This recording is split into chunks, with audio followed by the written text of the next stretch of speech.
Hello, everyone, and a very warm welcome to the update.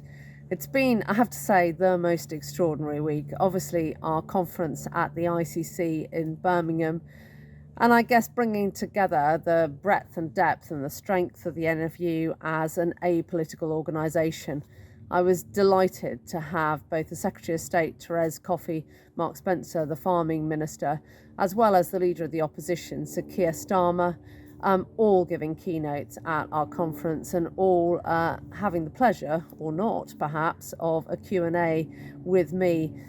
A real opportunity to stress test, to get effectively where Labour are, what they are thinking. And I guess I am beyond concerned about where the government is now.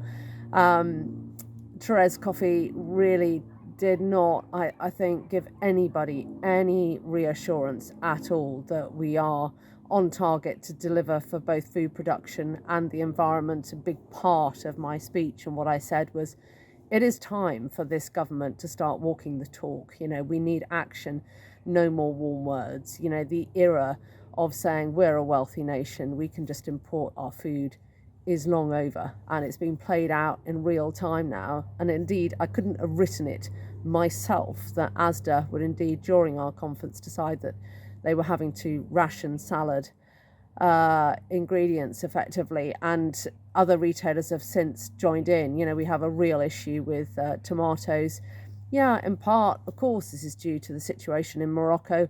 It is, as Professor Beddington said, it is the perfect storm. It is a factor of climate change, water security, food security, disease, all coming together as one. Everything that he warned about in 2009, the perfect storm of 2030, I have to say, is playing out in 22 and 23. And if government doesn't act, this is the start. It's why I called an emergency press conference at the beginning of December last year.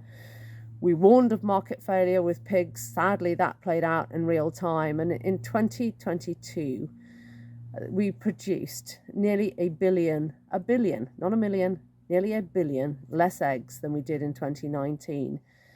The poultry sector has been a phenomenal success story in this country, a global success story, if you like, and it needs action, as do the other intensive sectors. We are lagging way behind other countries in what we're doing.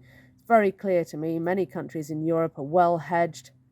They're managing their inflationary costs much better than we are in here, and that's because we are not taking domestic food security seriously. So big message for government, and it just shows, I think, how important it is to be engaging with all parties. We are, of course, in the countdown now to a general election. I think it'll be very competitive, and I think the rural vote is really going to matter a lot to all parties, and it's probably the only way we are going to sort a lot of the problems that we're facing into out. But the conference isn't just about the politics. It's about, real time, and it's about the opportunities as well. And it was absolutely fantastic to have the Director General of the CBI, Tony Danker, there. He did a brilliant Q&A with my Deputy President, Tom Bradshaw. David Exwood pretty much closed the conference with a fantastic farmer panel. And of course, there were commodity breakout sessions. I hope for everyone, it covered off a bit of what we're doing. I've never been more proud of the NFU. We did so much media. We did more media over those 2 days than we have ever done at a conference session before. We were on BBC News, we were on Channel 5, we were on Sky. We did interviews with all the broadsheets, Radio 4, Times Radio, LBC. The list goes on and on. What a time and what a day to be sending this message to you. I'm conscious that it is a year to the day that Russia invaded Ukraine, and what a lot has changed since then. But I can only think on here on my farm in Wiltshire, how fortunate I feel.